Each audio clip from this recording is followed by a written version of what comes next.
سلام و درود به همگی. صدای منو میشنوید از یه جای فوق العاده زیبا و رویایی توی آلمان. توی این ویدیو قرار شهر کلن یا کلن آلمان رو با هم دیگه ببینیم. از فرانکفورت تا کلن و جاده‌ای قراره با یکی از دوستان بریم و اونجا هم با آرش کمانگیر ملاقات کنیم. و این قصری که میبینید یه قصر شبیه قصرهای افسانه‌ای سیندرلا و سفید برفی وسط دره راین با چشمانداز فوق العاده رودخونه راین و دهکده های کنارش. و باز دوباره من اومدم آلمان و از زیباییش و انرژیش و باحالیش شگفت زده شدم. و سالیان سال پیش دوران نوجوانی و اوایل جوانی واقعا فکر میکردم که آلمان هیچی نداره، ولی این دو سه باری که هی اومدم به آلمان سفر کردم تازه قدر زیبایی و باحالی این کشور رو دونستم. حالا توی این قسمت قراره بریم یه بخش دیگه از آلمان رو با هم دیگه ببینیم. بریم از اول این مسیر با هم دیگه شروع کنیم و این تجربه رو با هم دیگه داشته باشیم. همینجا که هستیم گفتم یه گپی بزنیم با آرش در مورد زندگی توی کلن و دوسلدورف. سلامتی.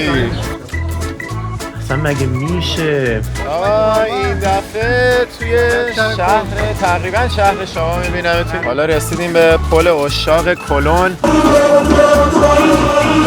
باورم نمیشه پول کره شمالی. این همه از باحالیای اینجا گفتیم، حالا بالاخره نکات منفیش هم در نظر داشته باشین دیگه. ایرانی پیدا میکنم بیا علی و یا ماما.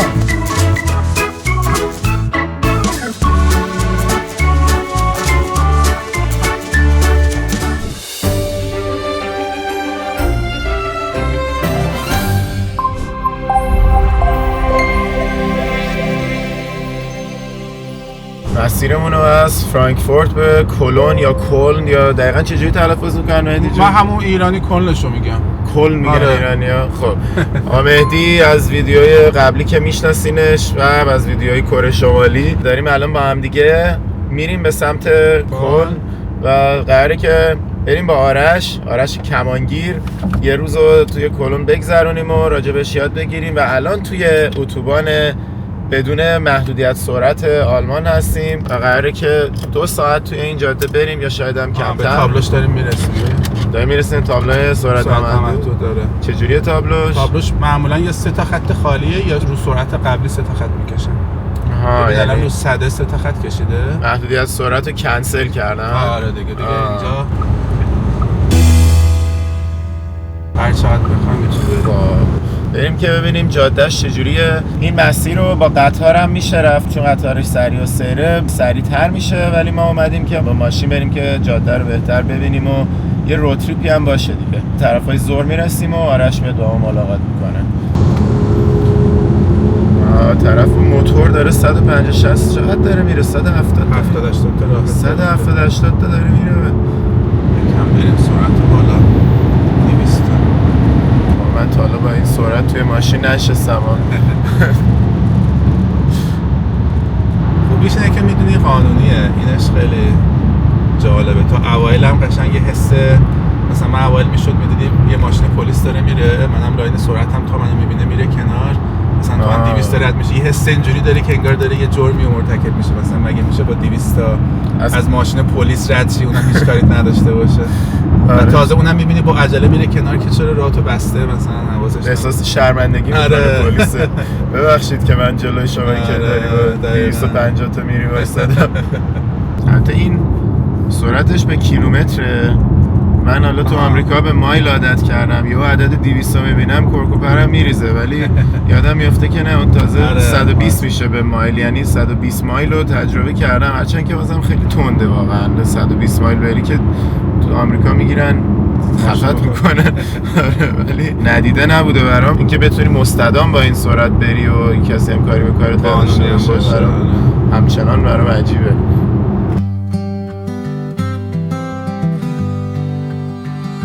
اینم از بیکریای بین راهی بین جاده‌ای آلمان که وایسادیم یه صبحونه‌ای بزنیم و ادامه بدیم.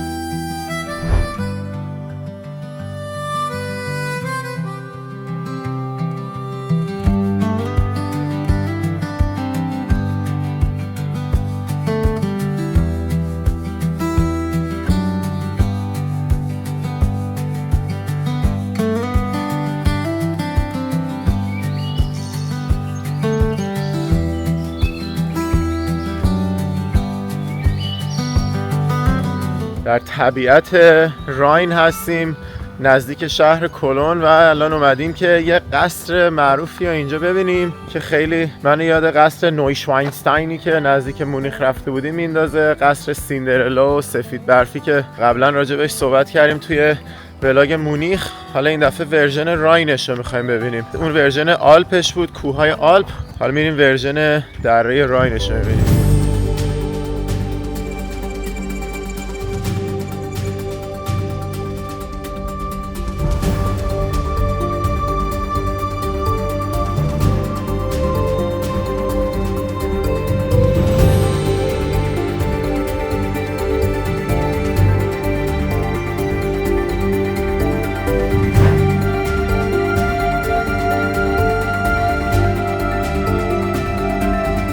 بلیطاش نفری 10 یورو بود که 2 تا گرفتیم.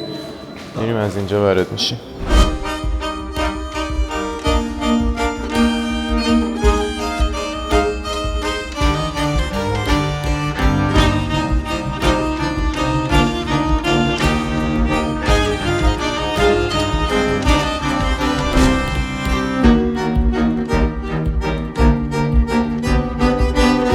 این قصر فوق‌العاده زیبایی که اومدیم ببینیم اسمش از شلوس درخنبرگ به معنی قلعه اژدها و اینو یه سرمایه‌داری بوده که اواخر قرن 19 تقریبا همزمان با همون موقع که نویشواینستاینی که توی مونیخ دیده بودیم داشته ساخته می‌شده، اینم با همون انگیزه های مشابهی داشته ساخته می‌شده. قضیهش اینه که اون دوره کلی نوستالژی توی آلمان فراگیر شده بوده نسبت به قلعه‌های سبک قرون وسطا و همچنین دوران دیگه آلمان و همچنین حالا افسانه هایی که وجود داشته در مورد این مدل قصرها. ولی برخلاف اون قصر نویشواینستاین که یه شاه میاد برای خودش میسازه، اینو یه سرمایه‌دار بوده، یه بانکدار بوده که دوست داشته این نوستالژی رو برای خودش زنده کنه و بالای این صخره اژدها که یکی از افسانه‌ای ترین نقاط آلمانه، یکی از مهمترین افسانه‌های آلمان بهش نسبت داده میشده که یه شاهزاده میاد یه اژدها رو میزنه با شمشیر شلقم میکنه و اسم این کوه رو میذارن صخره اژدها. میاد این قصر اژدها رو بالای همین صخره برای خودش میسازه به سبک کاملا افسانه‌ای و آدمو یاد قصرهای سفید برفی و سیندرلا و زیبای خفته و اینا میندازه. قبل از اینکه بتونه توی این قصر زندگی بکنه خودش فوت میکنه. به خاطر همین بعد از اون دولت میاد اینجا رو میگیره، یه مدت به عنوان جاذبه توریستی استفاده میشه، بعدش به عنوان مدرسه مذهبی کاتولیکا و زمانی هم که هیتلر میاد اینجا رو تبدیل میکنه به مدرسه نازی‌ها و اسمش رو میذاره مدرسه آدولف هیتلر.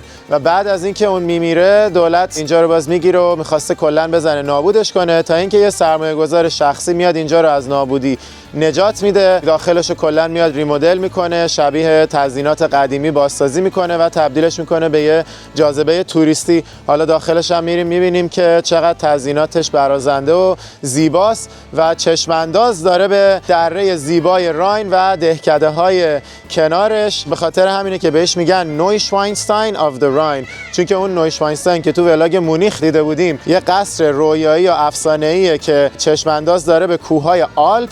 حالا اون ورژن کوههای آلپشه، این ورژن دره راینشه که مناظری به همون زیبایی داره ولی یه قسمت دیگه ای از این کشور زیبا. حالا بریم با هم دیگه با جزئیات بیشتر اینجا رو ببینیم. به به، اینم رودخونه راین و یه دهکده کوچولو کنار این قصر. عجب منظره‌ای داره. طرف واقعا جای خوبی انتخاب کرد برای ساختن همچین قصری. واقعا حیف که بنده خدا نتونست اینجا زندگی کنه آخر. خیلی جالبه که ویوش پانوراماست، هم اونور بالای تپه است، دید داره به اون سمت رودخونه بشه. اینورم یه چند تا ده کوچیک اینور با رودخونه و یه جزیره کوچیک وسط رودخونه. به به، اینجا کافه رستوران داره. خیلی مجموعه کاملیه واسه توریستا.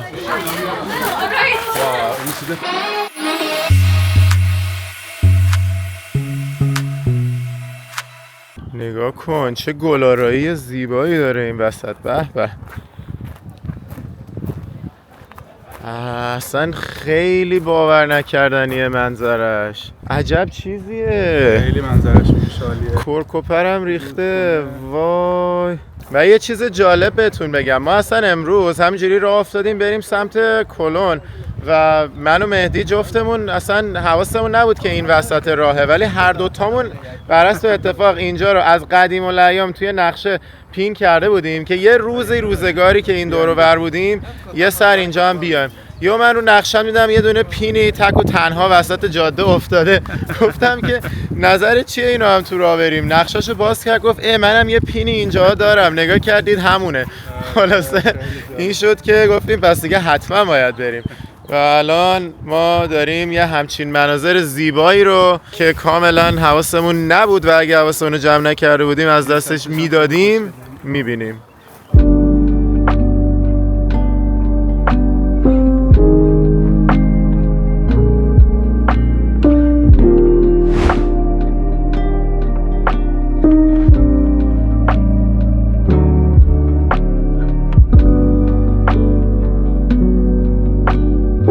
اینجا الان ما داریم توی یکی از این برجاش همینجوری میریم بالا تو این پله‌های پیچ پیچی و این یکی از اتاقای وسط برج بود. خیلی جالبه. یه اتاق کوچولو ایزوله برای خودش که جداست از بقیه اتاقای قصر. همینجوری بالاتر و بالاتر میشه رفت. تمومی نداره. اینجا رو نگاه. عین اون تاور بغلیم دیگه داریم میریم بالا. آره ما داریم توی موازی اون یکی برجه همینجوری میریم بالا.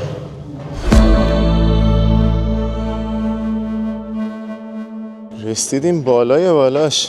اینجا رو می‌بینی چه جزیره جالبی وسط رودخونه؟ یه خونه هم هست وسطش.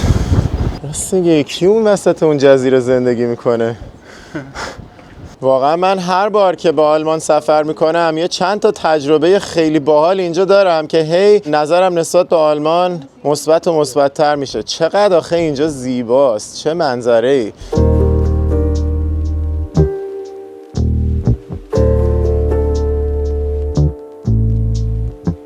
کل این دهکده‌شو میشه از اینجا دید.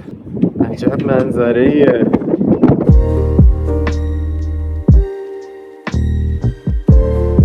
اون کسله یا هرچی اونم جالبه، میبینی چقدر تک بالایی داره. راست میگی، مثل نویشواینستاین که اون ورش یه قصر افسانه‌ای اون ورش میشه بالای کوه دید، اینجا هم دقیقاً یه قصر دیگه اون طرف روی کوه موازی میشه دید.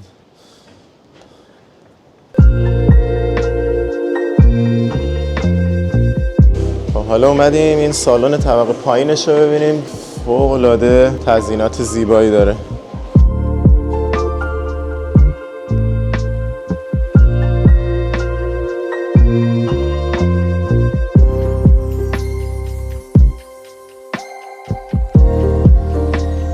قطر در رو ببینین، یعنی قشنگ این در رو اینجوری ضخیم درست کردن که صدا از اون طرف به سالن غذاخوری نرسه.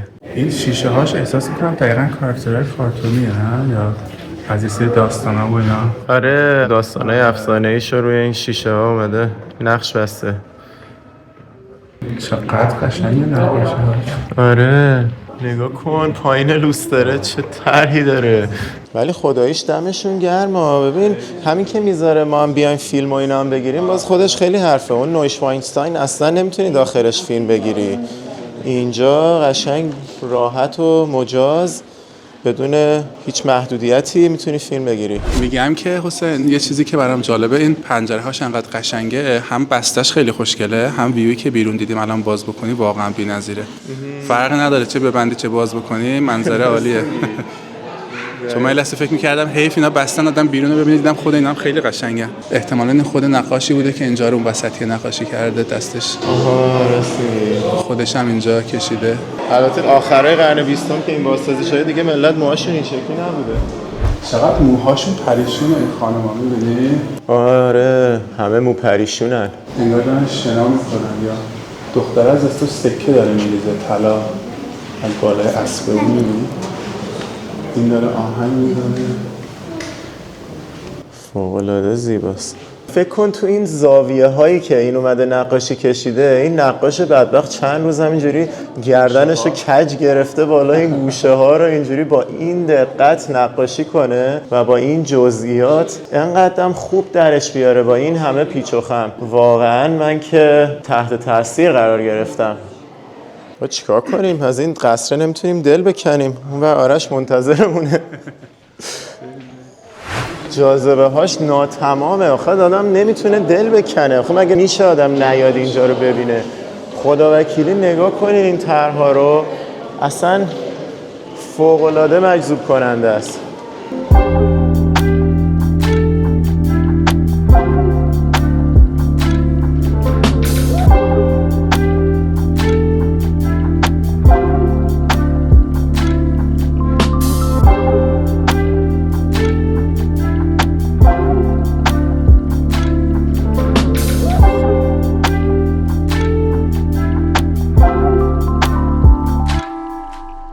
اینم مستر بدروم خونه است. نگاه کن، یه دونه خرس قطبی واقعی پوستشو گذاشته اینجا. این طرف یه دونه تخت کوچولو داره و با بهترین منظره‌ای که یه آدم میتونه داشته باشه.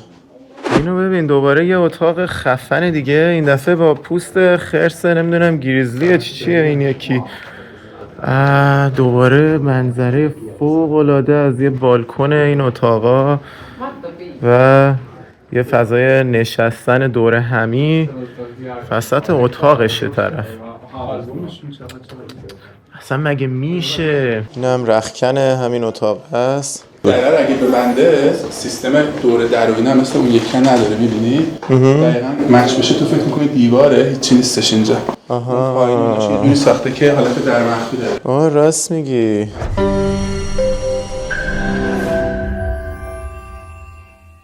دوباره برگشتیم توی این ساختمانی که اولش بودیم، از اینجا خارج بشیم بریم مسیر رو به کلون ادامه بدیم. از سوغاتی فروشیش هم ردمون میکنن که دیگه سوغاتی هامون رو مطمئن باشن میخریم، ولی ما توی دام نمیافتیم و مستقیم میریم بیرون.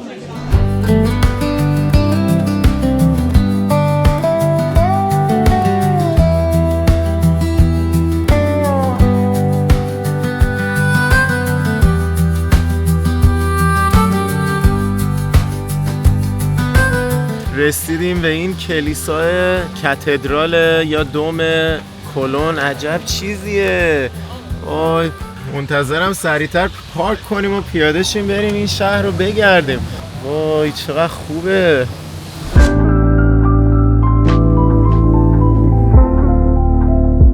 به به، سلام، چطوری؟ خوبی؟ آقا این دفعه توی شهر، تقریبا شهر شما میبینمتون، یه ذره اونورتر. خوش اومدی. قربونت، سلامتی. آقا من و آرش هر موقع داریم از هم خداحافظی میکنیم میگیم بالاخره به زودی هم دیگر میبینیم و نمیدونیم کجا. آره، آخرین بار تاجیکستان بود، توی خوجند از هم خداحافظی کردیم و این دفعه 2 ماه و نیم بعد توی کلون اینجا با همیم. اومدیم نماد اصلی کلون میبینیم دیگه. آره، من میگم کلون به خاطر انگلیسی، شاید تو فارسی میگن کل، نمیدونم آلمانی‌ها میگن کل. بعدن میان دیگه کامنت میذارن میگن چرا سواد نداری میگی کلون. حالا آلمانی میخواد بگه کلن. آفرین، تمام شد.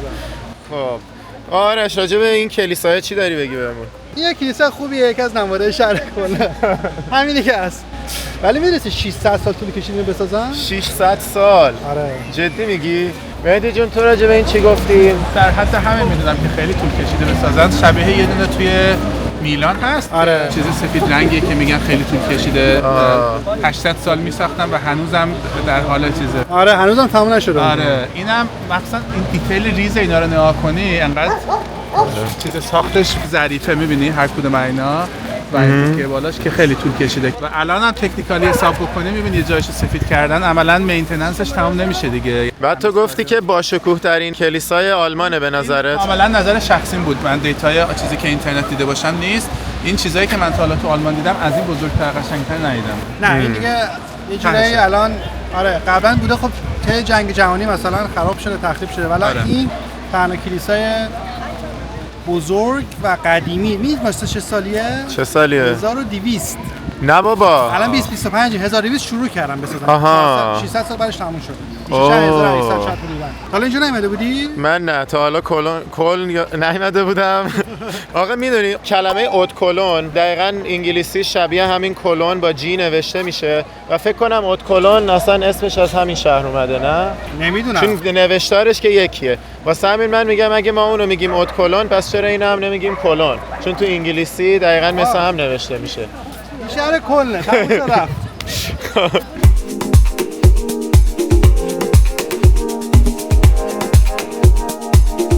به به، چه شکوهی، چه ابهتی، چه جزئیاتی.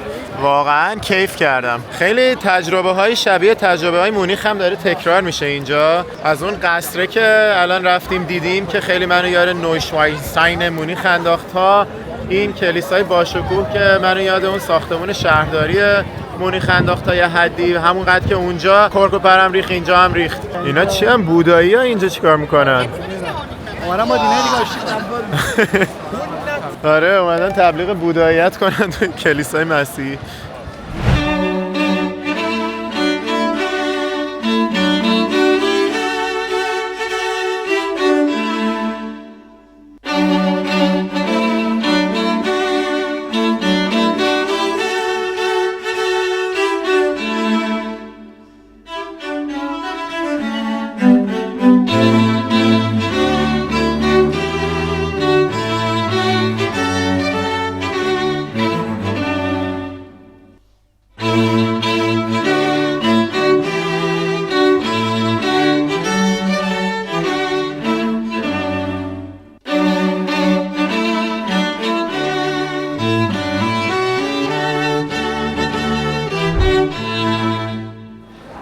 واقعا من هر موقع میام اروپا از این مدل فضاها که بیرون نشستن و دارن آبجو میزنن و اینا قشنگ لذت میبرم، کیف میکنم. این مدلی نه که تو آمریکا نباشه ولی خب خیلی کمتره و جوش هم مثل اینجا نیست. آره.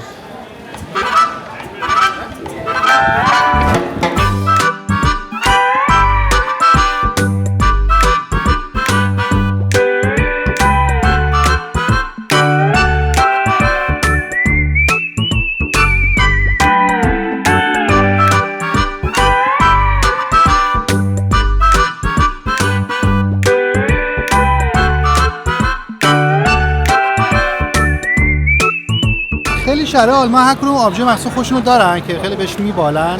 کلا اسم آبجوش کلچ هستش که اینجا نمیشه. آه چقدر برازنده. میخوره بهش. آره. مثلا مال فرانکفورت اسمش چیه؟ فرانکش؟ نه اول دیگه نمیدونم. تعصب هم دارن روشون. آره دیگه. مثلا تو برلین برید دنبال آبجو مثلا بایرنی بگردی، عموم آلمانی‌ها فکر کنم قبول دارن بایرنی بهتره ها، ولی اونجا بگی شاید به یه برلینی اصیل بر بخوره که چرا مثلا محلی ما رو ول کردی میخوای بری از مثلا بایرن و اینا. بایرنی‌ها همینجوری خیلی تعصب دارن. نه باز دونر کباب مثل همه جاهای آلمان که پر دونر کبابه. یه چیز جالب که راجع به دونر کباب من اخیراً فهمیدم اینه که دونر کباب با اون که غذا ترکی به حساب میاد ولی توی آلمان به وجود اومده. درسته؟ برلین. توی برلین، بله شهر ایشون.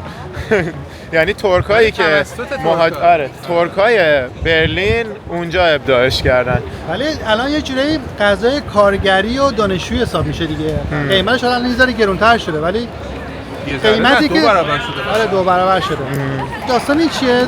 تو الان مثلا 6 یورو میدی ولی واقعا سیرت میکنه دیگه. ببین بعد سریعه. تو سفارش میدی تا یه 2 دقیقه دیگه دستته. خیلی خوبه واسه دانشجوهاتون تو غذا میخوام بخورم برات. جواب میده.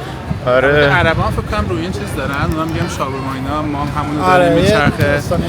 آره حالا اون دونره مثلا میگن که از ما چاپ زدن اسمشو گذاشتن دونر کباب. این مجسمه یکی از شاه‌های قرن 19 شونه، شاه فریدریش ویلهلم سوم. دور و برش هم یه سری شخصیت‌های مهم زمان حکومتشن، شخصیت‌های سیاسی و ارتشی. این شاه در واقع پروسیا بوده که عمدتاً آلمان امروزیه و بخشای از لهستان و حالا دیگه دقیقاً نمیدونم چه کشورهای دیگه. اینجا یه دونه سوراخ توی کمر یکی از این مجسمه‌ها می‌بینیم که بچه‌ها داشتن میگفتن که خیلی از این مجسمه‌ها و آثاری که توی شهرها هست اثرای جنگ جهانی، این گلوله‌ها و ترکش‌هایی که خورده و یه سری از تخریب‌های ریزش رو به همون شکل نگه داشتن که یه جورایی توی حافظه تاریخی باقی بمونه.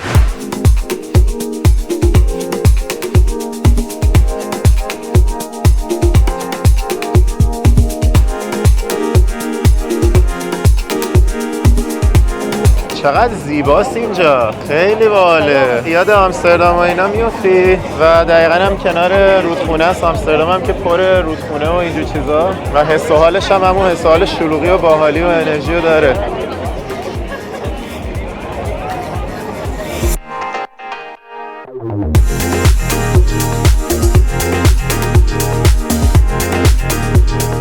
توی یکی از این فرعیای شلوغ و باحالش یه قدمی بزنیم.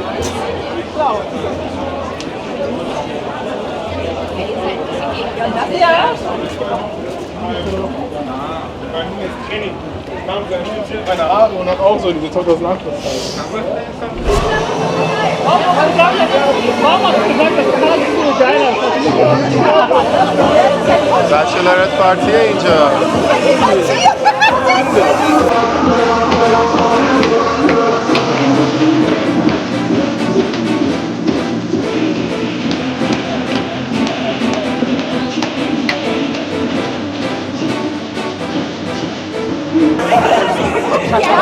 باحالا. تو چرا اینجا زندگی نمی کنی؟ واسه من دیگه باحال نیست واقعا. دوسلدورف هم همین جوریه؟ امروز اگه اونجا بودیم همین چیزای باحال داشت، همچین وایبایی داشت. تو قسمت اولتانش که بری آره اینجوریه. معمولا آلمان کلا هر شهری اولتانش خیلی شلوغه، اما آلتشتات به آلمانی میشه. شلوغ‌تره. اینجا بزرگتر از دوسلدورف ولی کرده. بچه‌ها اینجا پشته یا اون یکی یه چیز دیگه میگن اون بایرن. حالا خوش. سلامتی. سلامتی شما.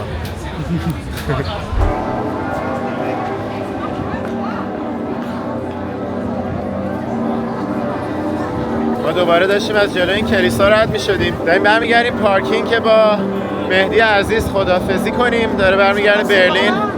من هنوز یه چند ساعتی هستم با آرش و منم دیگه بعدش برمیگردم سمت آمریکا. یه چیز ناقابل توضیحه ولی دیگه با نیت بابا دمت گرم، خداییش واقعا شرمنده‌ام کردی. از بین اونایی که مونده بود سر حال ترینش رو پیدا کنم ولی باورم نمیشه. پول کره شمالی برام هدیه آورده.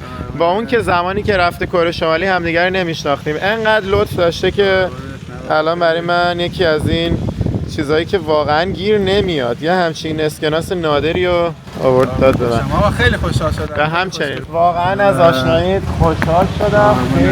خیلی آدم خوش مشرب، خوش سفر و با اخلاقی هستی. خیلی عالی. ان شاء الله دفعه بعد خانوادگی برام. مرسی، ممنونم. آقا فعلا خیلی خوشحال شدم. من دیگه وسایلمو میبرم میذارم تو ماشین آرش. همینجا از مهدی جون جدا شدیم دیگه. اسکناس کره شمالی اگه نمیدونین قضیهش چیه، یه ویدیو با مهدی جون پر کردیم راجع به سفرش به کره شمالی. حالا راجع به حاشیه هایی که بالاخره این قضیه دارم صحبت کردیم تو همون ویدیو. پیشنهاد میکنم اون ویدیو رو ببینین اگه ندیدین. و این حالا یکی از گنجینه هایی هست که از اون کشور آورده با خودش و یکیش الان گیر من اومد.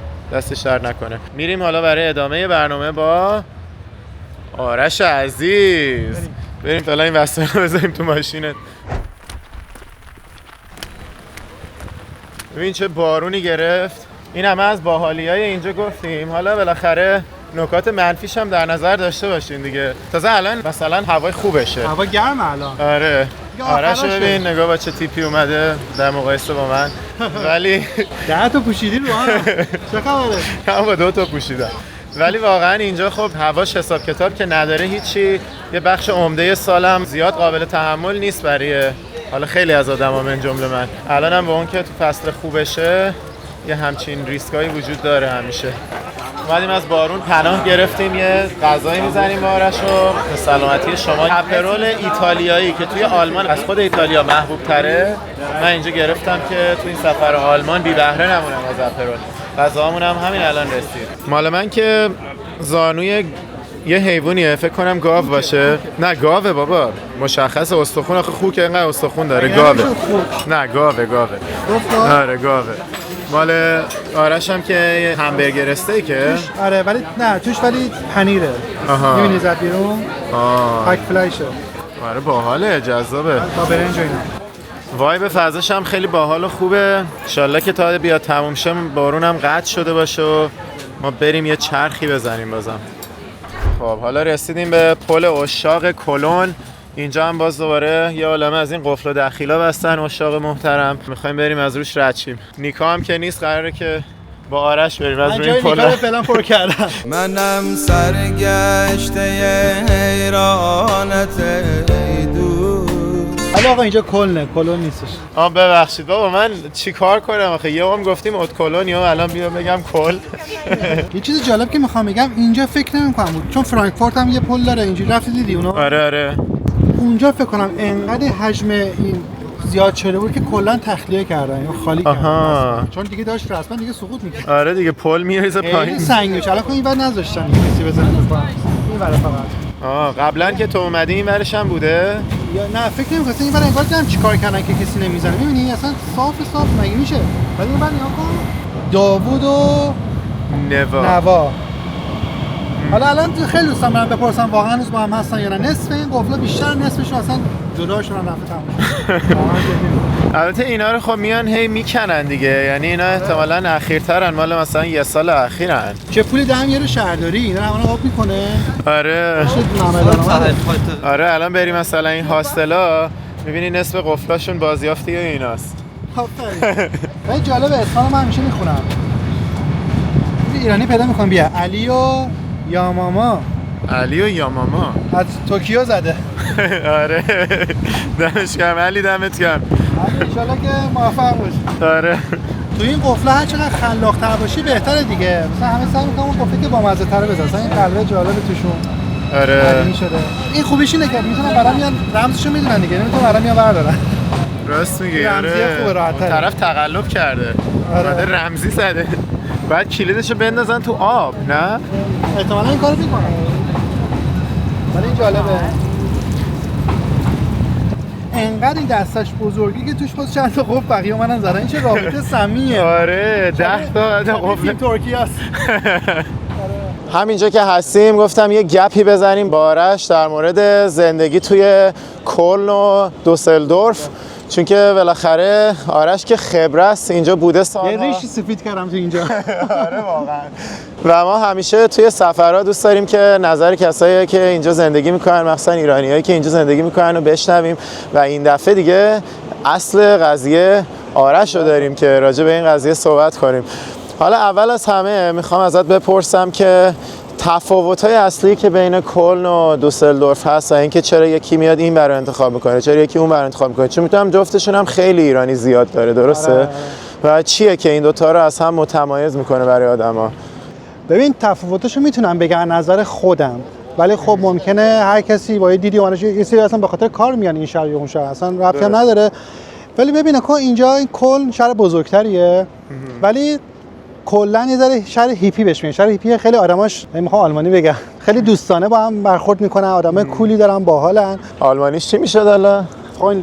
فروندلیش مثلا فرندلی میشه مثلا دوستانه. فرندلی هستن. چه جالب. آره میگم شهر بزرگتری مثلا قشنگ اینجا، ولی یه چیزی که هستش دوسلدورف به شهر مد میشناسنش، میشه آدمای مثلا خیلی آدم های کلاس به اصطلاحاً، مثلا اونایی که خیلی به تیپ و ظاهرشون میرسن میرن اونجا. میگم هیپیا بیشتر اینجا هستن. من میگم همیشه اینجا مثل یه نمونه کوچیک شده برلینه. برلین هم خب شهر هیپی زیاده، اینجا هم کلا اینجوریه. ولی هیپی میگم به معنی بدش نیست، اینه که آدم خاکی هستن اصطلاحاً میگم. دوسلدورف ولی اینجوریه، اونجا پایتخت مد آلمان دوسلدورفه. برندها اونجا هستن و یه ذره اصطلاحاً میگن دماغ بالا هستن، یه ذره تو قیافه هستن. به طبع ایرانیان که اونجا هستن این خاصیت یه ذره دارن طبیعتاً. خودم اونجا هستم والله. من که اصلا جزء هیچ کدوم اینا حساب نمیشم چون اصلا نیستم دیگه، نه 6 ماه میام 6 ماه نیستم. دوسلدورف خیلی شهر کوچیک‌تریه، قبلا خیلی قشنگ‌تر، ولی یه ذره آدمای عجیب غریب اومدن، یه ذره چیزتر شده، اومده پایین‌تر. ولی شهر خیلی خوشگلیه، خیلی گوگلیه، جمع و جور و نقلیه. کلن خیلی بزرگتره، فرودگاهش خیلی بزرگتره و این فرق اساسیش که میتونم بگم اینجا خیلی خاکی‌ترن آدما. با قطار سری و سری یه رو به بیشتر فاصله ندارن با هم، درسته؟ حالا چند مدل قطار میره، یه رو به هست، نیم ساعت 40 دقیقه هم هست، با ماشین هم تقریبا میتونی بگی 40 دقیقه است از دوسلدورف تا کلن. کسی که اینجا زندگی میکنه اون ور زندگی کنه خیلی فرقی نمیکنه. اگه اینجا پارتی باشه پا میشم میان اینجا، مثل چیز میمونه مثلا از الی بری اوسی مثلا. یه همچین چیزیه تقریبا. حتی الی اوسی قطار سری و سری نداره دیگه، اون رانندگی رو باید به تن بخرید. شما دیگه هنوز به اون درجه نرسیدین که بیا اینجا قطار داشته باشین، امکانات آلمان نیا کن. آره دیگه. اونجا همه ماشین دارن. خب ولی اونجا هم قراره که تا 2028 یه قطار سری و سری از اوسی به سان فرانسیسکو، از سن دیگو تا سان فرانسیسکو. وگاس هم بکن میره نه؟ آره فکر کنم. ولی خب فکر کنم اول از همه مسیر سن دیگو تا سان فرانسیسکوش که اوسی و الی و همه اینا توشه قراره باز بشه. ما هم قراره قطار داشته باشیم آخ جون. آقا هر وقت قطار زدی میگی من بیام. ما پول نداریم ماشین میگیم با قطار میریم. نه قطاراشه دیگه. آره. تو با همینا میری فرانکفورت. آره دیگه با یکی از این قطارها میرم مستقیم فرودگاه. دوسلدورف نبودی حالا؟ نه خیلی حیف شد که حالا این سفرم کوتاه بود و وقت نشد که یه سر برم شهر خود آرشینا. اونجا ویزا بگیر داشت. حالا از نظر هزینه و اینا مثلا مشابهن و اینکه نسبت به بقیه شهرهای آلمان کلا چجوری ان به نظرت؟ جفتشون رو با هم دیگه میگم. ببین خیلی فرقی نیست. قبلا دوسلدورف میگفتن گرونتره ولی خب محله با محله فرق میکنه. اینجا یه محله میری تو کل مثلا از محله تو دوسلدورف گرونتره و برعکسش. واقعا نمیتونم بگم اینجا گرونتره ولی کلا نمیدونم آدمای ثروتمندی که مثلا چه میدونم درآمد خیلی بالایی دارن صاحب مد و فشن هستن بیشتر میرن دوسلدورف و جالبه که بیشترین حالا این که میگم آمار 4 سال پیشه بیشترین بیوتی اینفلوئنسر دختری که مثلا خارجی میگم که کار میکردن توی دوسلدورف میومدن اکثرا دوسلدورف بودن. خیلی جالبه. این چرا نمیرفتن شهرهای دیگه میومدن اینجا. اینش جالبه که چون میگم پایتخت مده بیشتر اونجا میبرن. الان برنده خیلی خفن این بچه کل میخوان بگیرن بعد بیان اونجا اکثرا برنده که میخوان های اند باشه اصطلاحا. ولی خب با وجود اینا مثلا هزینه هم شبیه. آره هزینه زندگی منظور خورد و خوراک اینا که دیگه زیاد خورد و خوراک اجاره خونه میگن اجاره خونه هم خب فرق میکنه چون چیز کامل نیست. این محله با اون محله فرق میکنه. چجوری میتونی بگی مثلا اینجوری نیست بگم مثلا کل اینجاست دوسلدورف یا برعکس. نه محله فرق. یه محله هست اینجا خیلی خفنه یه خونه هست اونور خیلی خفنه که دوسلدورف نداره و برعکس دوسلدورف ممکنه جایی داشته باشه که اینجا نداره. خیلی انقدر تفاوت نداره بخوام بگم که همش یه استان دیگه اینجا. از نظر من الان دوستان صاحب نظر که اینجا زندگی می‌کنن نه گیر بدم. من چیزی که تا الان درک کردم این بوده تا الان. یه نکته‌ای که همینجا خوبه ذکر کنم درباره این قضیه.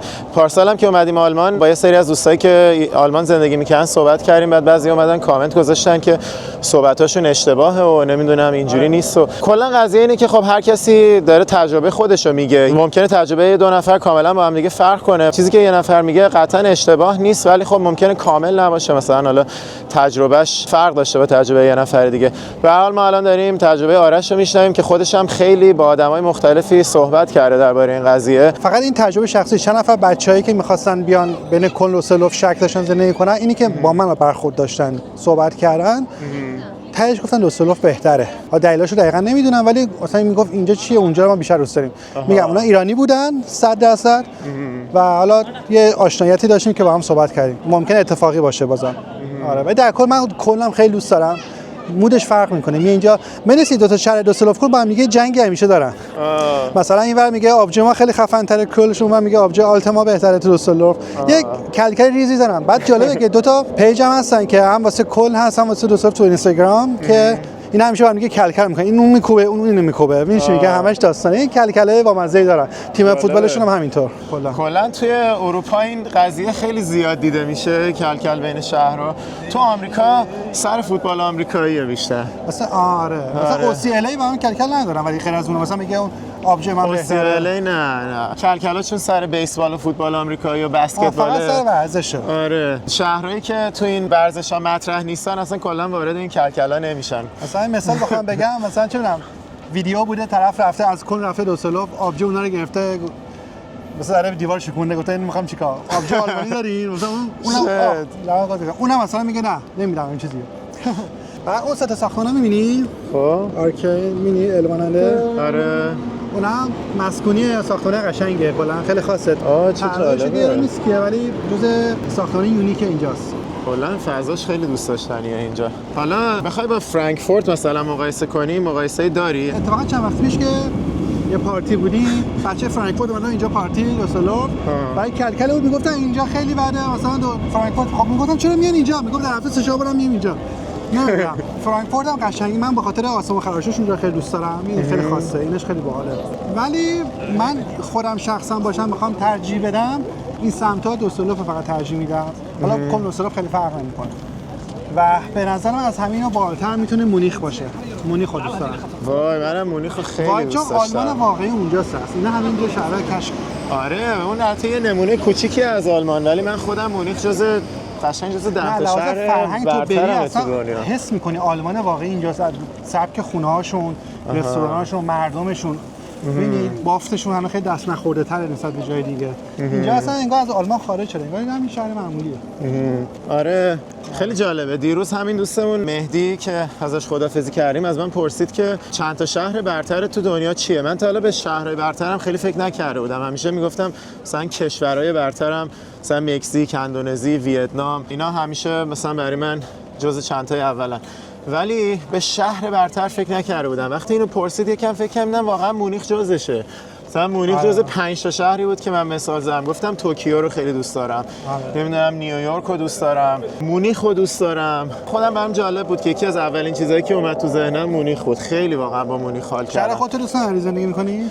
نه به عنوان سفر دارم میگم دیگه.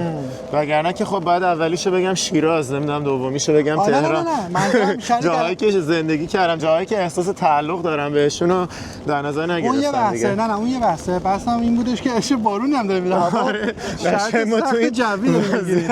خب نه منظورم از امریکا هستش. شهری که زندگی می‌کنی ها. اورنج کانتی؟ آره. نه دیگه کلا میگم برای سفر بیشتر در نظر گرفتم و جاهایی که وقتی که بهشون سفر میکنم احساس خیلی خوبی دارم.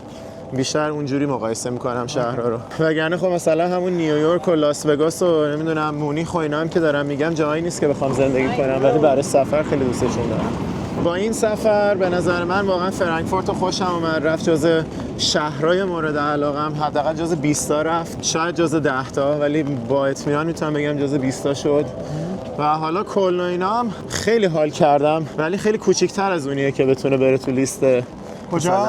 کل مثلا خیلی الان من واقعا امروز حال کردم، ولی خب این ابعادو که میبینم میدونم که به عنوان مثلا شهرهای برترم باید خیلی تنوع بیشتری داشته باشه که بتونم به عنوان شهرهای برترم مثال بزنم. ولی فرانکفورت به نظرم خیلی اینجا چیزی دیگه. ما الان فقط قسمت بافت اولتاون میشیم میگم آلتشتات میگن اصلا. آره نرفتیم اون قسمت‌های مسکونیشو مثلا مسکونی که دیگه محل است خونه است، چیز خاصی نیستش، ولی شهر بزرگه واقعا. دمت گرم آرش، تحلیل خوبی بود، چاکرم. حالا بریم ببینیم که با این بارونی که داره میاد چقدر دیگه میتونیم فیلم بگیریم. از همه اینا بدتر آب و هواشی که واقعا من دوست دارم. به سر این قضیه چون من توی آب و هوا آوردی بیرون الان. آره همین الان ممکنه شما این فیلمو نبینین چون که این دوربین انقدر با آبروش ریخ ممکنه بسوزه. اگه دیدی این نسوخته، اگر ندیدی که سوخته. آره. خب بریم برای ادامه قدم زنیمون. بله چاکرم. اینجا الان فضای این طرف آبشه. اینم ایستگاه متروش کلمسه. اینجا هم حالا مثلا قسمت زنده‌ای به حساب میاد، ولی خب قطعا از اون طرف آب جمعیت کمتره.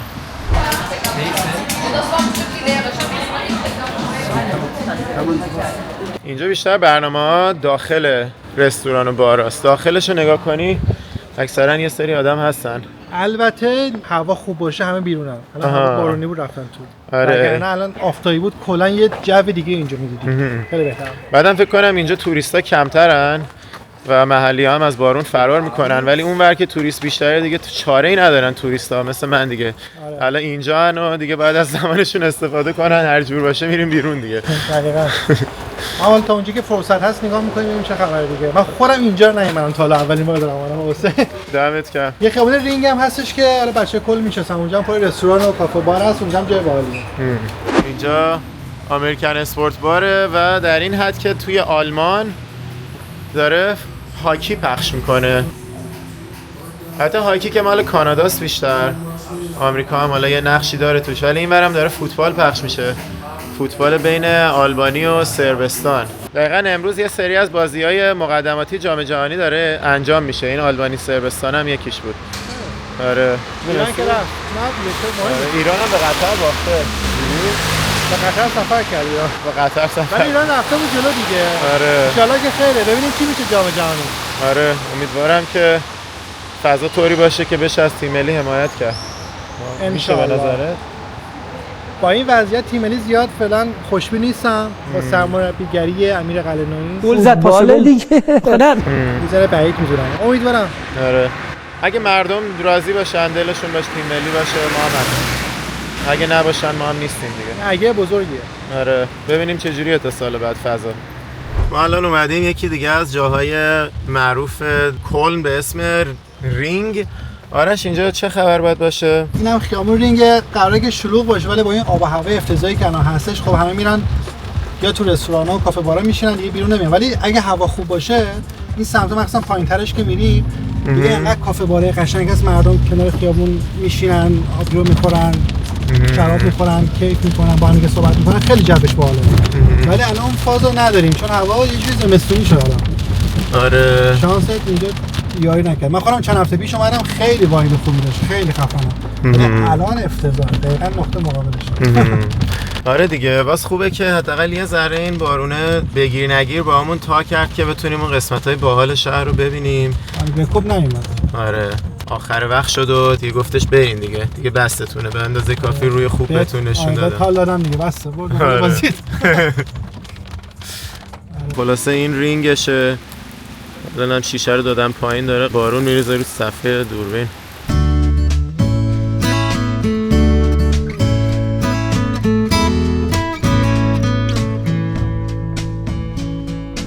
همچین بدم نیستا، نگاه ملت هستن. آره ولی حضور دارن. صدای فوتبال بینا رو هم من میشنوم، یه فوتبالی یا یه سری دارن میبینن. کی بازی داره؟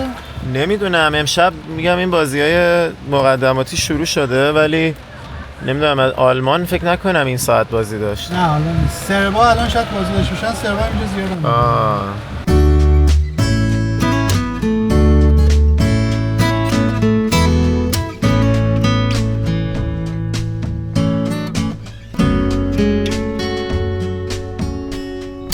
رسیدیم به ایستگاه قطار. من دیگه از همینجا میرم سمت فرودگاه فرانکفورت و این سفر رو به پایان میرسونم.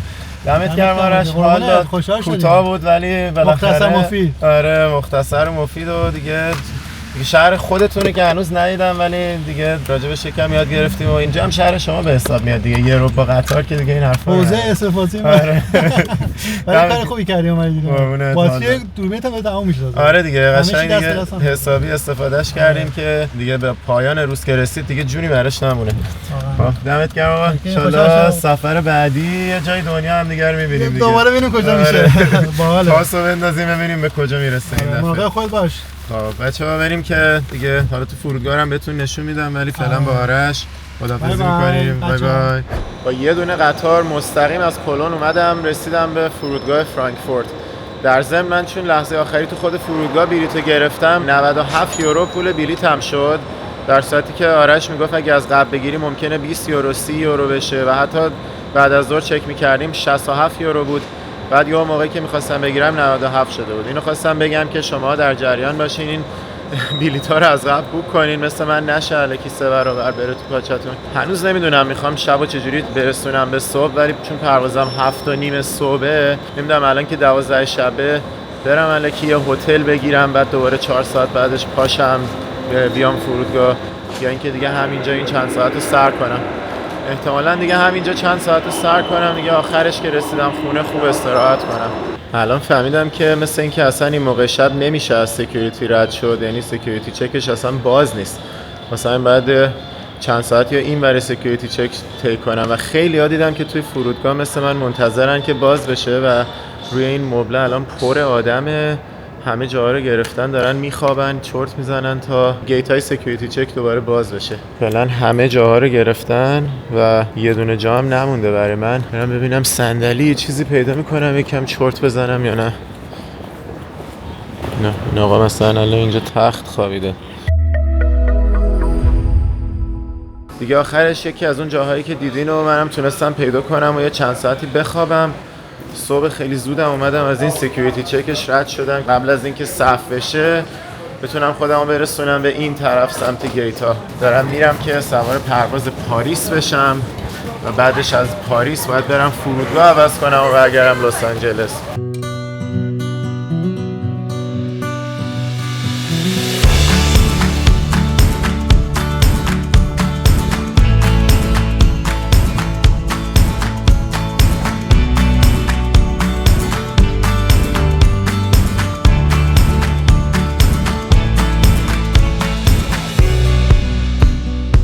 سه تا قطار اتوبوس عوض کردم تا برسم از فرودگاه چارلز چیشی به فرودگاه اورلیشون توی پاریس. هیچ وقت مثل الان احساس نکرده بودم که چقدر رندوم توی یه شهری مثل پاریسم و هیچ استفاده هم ازش نمیبرم.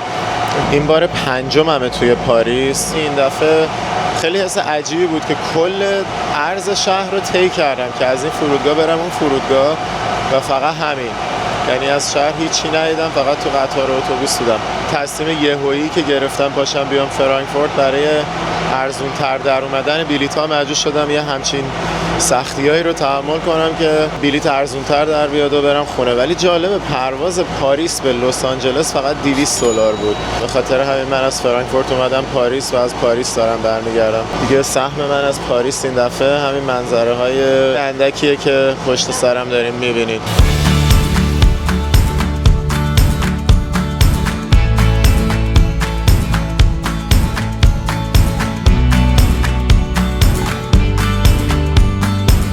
اینم از فرودگاه اورلی پاریس که اولین باریه که میام توی این فرودگاه. همیشه از اون یکی فرودگاهش میرفتیم و میومدیم. بالاخره از هفتخان رستمش رد شدم. عجب مسیر چکین طاقت فرسایی بود، یعنی یک صفای طولانی، بعد دوباره صف طولانی برای پاسپورت چک و مسیرهای مارپیچ. یکی از طاقت فرساترین مسیرهای رسیدن به قسمت گیتا بود.